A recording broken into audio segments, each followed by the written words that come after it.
Joining me now on the show is my colleague from the Salt Lake Tribune politics team, Emily Anderson Stern. Emily, great to see you. How have you been this? Great. Just trying to keep up with the roller coaster that is American and Utah politics nowadays. Yeah, there's that Something unexpected misattributed every week. there's that misattributed quote to Lenin that some decades nothing happens and some weeks decades happen or something along those lines. Anyway, this has been one of those weeks as we are barreling towards the 2024 election, and the big news happened on Sunday that President Joe Biden announced he was not going to run for another term in office. Kamala Harris is now the presumptive Democratic nominee. This seems to have caught Donald Trump and his supporters, especially here in the Beehive State, off guard. They were pushing for Biden to drop out of the race, but it feels like they weren't exactly expecting that to happen. What has been the reaction that you've gauged from the Republicans here in the state? I know that Mike Lee has been yelling about how the Democrats are subverting democracy by going against the wishes of the primary voters, but there's no law that says Joe Biden has to run for another term. Right. And, you've seen a lot of that, I think, a lot among the further right folks in the Republican Party here in the state. A lot of saying, like, essentially that this move is cheating from the Republican Party, and that, even Mike Lee has floated essentially conspiracies that this was the plan all along, that, Kamala Harris just wanted to circumvent a primary election without proof, of course. And, that's something that a lot of the people who likely are his supporters in the Republican Party have echoed. But then you see other folks in the Republican Party who maybe are considered some of the more moderate elected officials in the party here in the state, like Governor Spencer Cox and his predecessor, Governor Gary Herbert, who might mainly focus their message on thanking President Biden for his years of public service. Yeah, and speaking of Senator Mike Lee, he's also been talking about how they need to invoke the 25th Amendment. If Biden can't run for another term, he can't remain in office, which is not how this works. It's not how any of this works. And a lot of this just really feels like bad faith arguments done for the sake of politics, which is pretty much the world that we live in right now. You noted that Representative Burgess Owens, who's one of 4 black Republicans in Congress, he came out, and this was right before congressional leaders told members of their caucus, the Republican caucus in the House, to stop calling Kamala Harris a DEI hire. He came out and said that she was the greatest example of DEI, which is kind of an interesting take, especially coming from Representative Owens, who is, like I said, is just one of 4 black Republicans in the House of Representatives. Right. And he told Punchbowl News that. And, I will say, Kamala Harris, it's a pretty interesting argument to make. And it seems like, if you're following some of these spaces on social media, that more and more people have echoed those kinds of quotes after he and other members of Congress said that. But Kamala Harris has been a public servant for a long time. Before this, before being vice president, she was a U.S. senator. She was the Attorney General of California. She was a district attorney. She goes a long way back. And it's, honestly, she has a longer resume than a lot of people who've been elected to positions in the nation's capital. Yeah, I think that that's a really good point, especially Burgess Owens, who, if you look at his resume and putting them up together, he was a football player and then a failed businessman with a number of businesses that went bankrupt. He ran a charity, and we've ran a number of stories on this about we're not really sure what this charity does or where the money's been going. And then he, without any real connections to the state, got elected to Congress. So, it's an interesting contrast, and we'll have to watch as this goes along. And we're going to be talking a little bit about the decision by Biden to step down and Kamala Harris to step up, with former state Senator Scott Howell, who's been a longtime ally of President Biden, and also has gotten to know Vice President Harris. That'll be a little bit later on the podcast, so stay tuned for that. And you also talked about you wrote a story early this week about the process that Utah Democrats will have to go through to get a new candidate on the ballot, which, they have until the end of August in order to get someone new on the ballot. There's really no one on the ballot yet. So they have until the end of August to name their presidential and vice presidential nominees.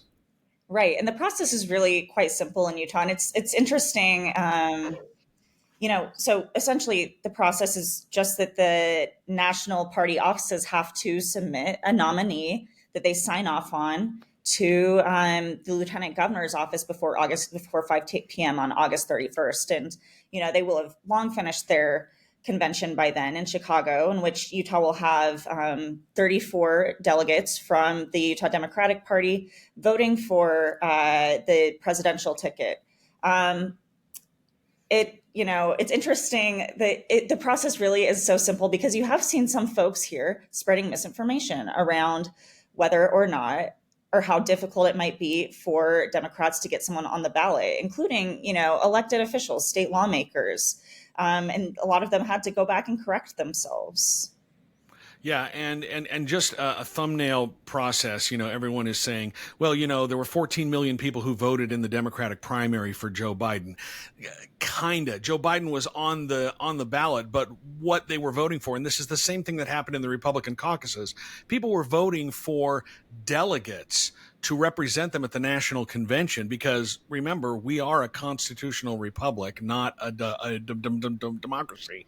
But they were voting for delegates to represent them at the national convention. If they voted for Joe Biden, they were voting for delegates who were committed to supporting Joe Biden. But now that Joe Biden's out, they didn't have anywhere to go. So, it's really a bad faith or a misunderstanding of the process for people to say that. Okay, we had a lot of stuff happening. Speaking of elections, we had the election results finalized this week, the statewide canvass, and really all the results are holding, although Phil Lyman is going to contest the results. On what grounds, I don't know. Late last week, he struck out in court in his effort to gain access to the signature packets that Spencer Cox submitted in order to get on the ballot. I had reports that he was at a Pioneer Day. His supporters were at a Pioneer Day parade this week, passing out material, basically casting doubt on these signatures. We'll see how that plays out, but he's got a number of days. Colby Jenkins sued to get ballots with late postmarks counted. That was thrown out of court. That also is not going to happen. And so it's fascinating that the primary election is mostly behind us, but we have someone with, fairly legitimate concerns about the postmarks, who really can't do anything about it. And then another person who's making bad faith arguments about how their opponent qualified for the ballot, and they aren't able to let it go. Just when I thought that we could move on to looking at the general election, we're still here, kinda. Right. And I mean, if you're one of the people who follows Phil Lyman on social media, that's all he's posted about for months, right? Is about the election and questioning the integrity of it. And I'm interested to see, when we get financial disclosures, how much money he's spent after the primary election trying to contest these results. Well, one of the things that he has done is he has formed a 501c4 nonprofit, and I heard him on a Zoom call with a far-right group, Utah Citizens for the Constitution, where he said that that's going to be able to hide who's giving money to him, which is not correct. Thanks, Phil. Thanks, Phil, for giving away the game there. Right. And it's also not entirely correct, right? He still has to file 527s with the IRS. Yeah, it's just when we find out, we'll be delayed down the road. Let's talk a little bit about Salt Lake County District Attorney Sim Gill. He had, probably an ill-advised post criticizing Trump on social media, where he said that even a dead body would do a better job or do less harm to America than Donald Trump. And this came right after the assassination attempt on the former president.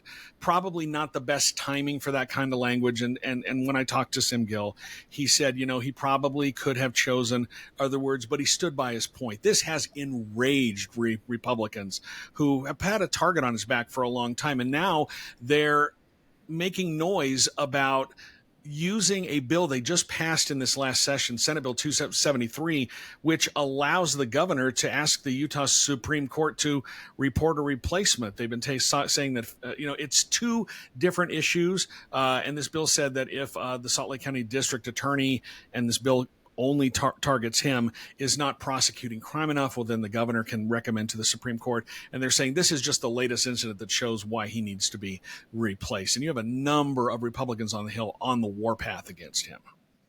Yeah, and this is an ongoing feud between the legislature and Sim Gill, right? I mean, they have often publicly disagreed on different things, on whether that's legislative policy, where he has challenged some of the laws they've passed, or even, where he's commented on their actions, individual lawmakers' actions potentially being unlawful. And so, there's a lot more to this story than just that one post. And I think, also that post, people need to look at it in context of when he made it. It was before President Biden stepped down, and a lot of people were questioning his competency. So, I mean, there's more to the story than just reading that tweet and what happened to President Trump last week when there was the assassination attempt. And you'll note the lawmakers who are making the most noise about getting rid of Sim Gill live outside of Salt Lake County and represent people outside of the state's largest county. But do not be surprised if this continues to pick up steam as lawmakers are trying to figure out a way to get rid of him. But that would be up to the Supreme Court, because the governor can only make a recommendation in that. Another big story that sort of gone by, sort of flown under the radar with all the other craziness that has happened this week, is the state is asking a court to dismiss the lawsuit from the Utah Education Association over the vouchers program, the Utah Fits All scholarship, but it's really a vouchers program that's going to spend $82 million of money that could go to public education to allow people to send their kids to private schools or homeschool them or whatever. It's about $8,000 per student, and the state is asking the court to throw out this lawsuit. No matter what happens, this has really opened up a rift between lawmakers and the Utah Education Association, and it's going to be fascinating to see how this plays out. Right. And even this last session, we saw some bills essentially in retaliation for things the UEA has said about the voucher program, where, the UEA has a lot of members among educators in the state. And the legislative leaders gave themselves essentially the same ability to contact teachers as the UEA. Mm-hmm. So we'll see what kind of messaging comes out around some of these actions from legislative leaders. But I'm not entirely surprised that this is the first move the state makes. This is usually what they do in most lawsuits. There's other ongoing lawsuits against the state in which the state has moved to have them dismissed. That's an important point. Thank you for bringing that up, that the first thing you do is you ask to dismiss, that this has no merit. And we'll see how that plays out. Right. And, a lot of times it's not successful. And if it is, then it's challenged up to a higher court. So, you saw that even just a portion of the redistricting lawsuit was dismissed, and the Supreme Court said that shouldn't have been dismissed. So we'll see what happens. This is probably going to go on for a long time. Utah was named the host for the 2034 Winter Games. That's 10 years from now. Everybody was celebrating, but we were the only city who wanted it. There's no other city bidding for it, so it was sort of a fait accompli. It wasn't as big as when they were awarded the 2002 games, what, a quarter of a century ago or more. So it wasn't that big of a deal. Everyone knew that this was coming, but it still generated a lot of excitement. It'll be fascinating to see now the state, we've got a lot of the infrastructure in place that we did not have prior to 2002, but there's still a lot of things that the state is going to have to do, and it'll be interesting to see how the legislature addresses that going forward. But we've got 10 years to go, and this is a feather in the cap for the state, saying, we had a really successful games, and the world is coming back, assuming that we still have snow. We obviously have the climate change, and we've had the 2 hottest days on record for the entire globe just this last week. So, still a touchy situation there. Well, and I think it's interesting, where you have Salt Lake City is the one that was named the host, not just the state of Utah, although you have lawmakers arguing it should have been the state of Utah because, some of the events will take place in other counties. But Salt Lake City is often characterized as one of the most progressive cities in the country, whereas, Utah's a very red state. And so I think, it'll be interesting to see how, as we're planning around this and as the state likely has to fund a lot of this, what kinds of conversations might be had there, especially when it comes to public transportation, when it comes to, some of the things that the IOC is looking for in host cities as far as preventing climate change and other there's policies. there's also the issue of the state's ban on the state's transgender bathroom ban that could cause some backlash. There are some social issues that surround the games that may come into play as we get ready to bring the world back to the state. And obviously people argued that it should have been that Utah is the host, but they're holding the surfing competition for these Olympics coming up in Tahiti, which is on the other side of the world from France. So I don't really think that's as big of a deal as people are making it. Last thing, and it's unfortunate, but it's also kind of funny. Senator Mike Lee gets pulled in by a hoax that Jimmy Carter had died. And if he had just taken 3 seconds to read this letter on faked letterhead announcing the death of the president, who is still alive as we are recording this, he would have known that it was a hoax when they were taught when they had a quote from the president from the funeral of his wife Rosalind last year. He called her a baddie. No. If you, this is incredible. It was immediately taken down, but really an embarrassment for Mike Lee, who is constantly posting on Twitter and also has a part-time job in the U.S. Senate. And just the irony there is that lately he's used his X account just to criticize local media and the way they do their jobs endlessly. It shows really kind of a lack of media literacy there from the senator. And, he's also been advocating and seemingly looking for someone or finding someone to help start a conservative media outlet here. And so, what we would see from that really comes into question when you have him posting things like this. And there's the point that you brought up about media literacy. He's harping on the local media being inaccurate, being biased, while posting things from Jack Posobiec and the Gateway. Well, it's not so much the Gateway Pundit, but the Post Millennial. A lot of really questionable news sites. And I've been tracking this for a while.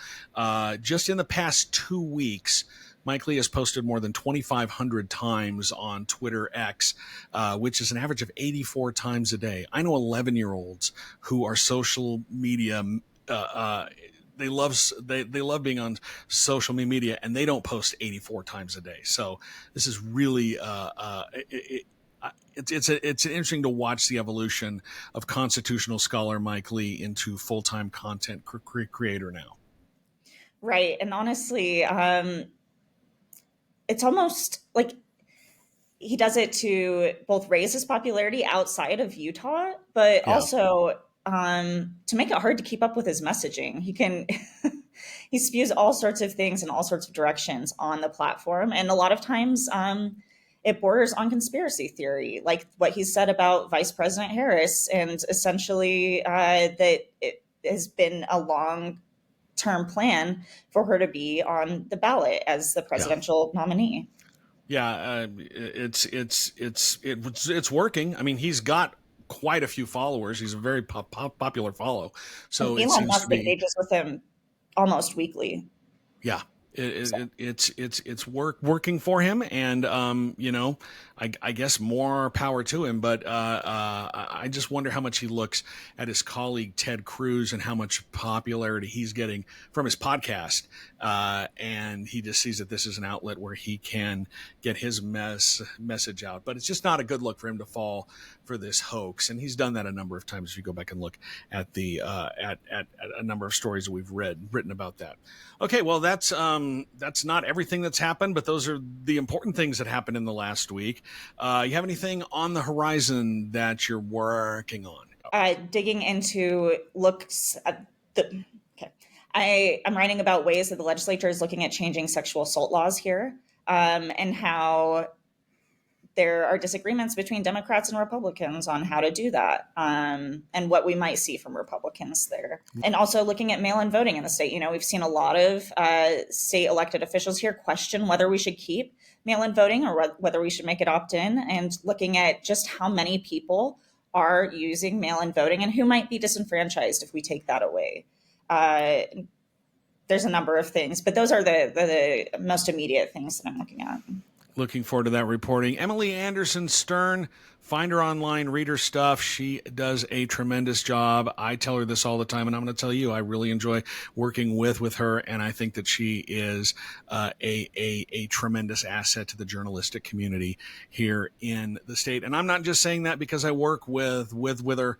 I'm saying that because I'm hopelessly biased, because I think that she's great. Anyway, coming up next on the podcast, we're going to talk with former state Senator Scott Howell about his longtime friendship with Joe Biden. Stay tuned for that. This is This Week in Utah Politics.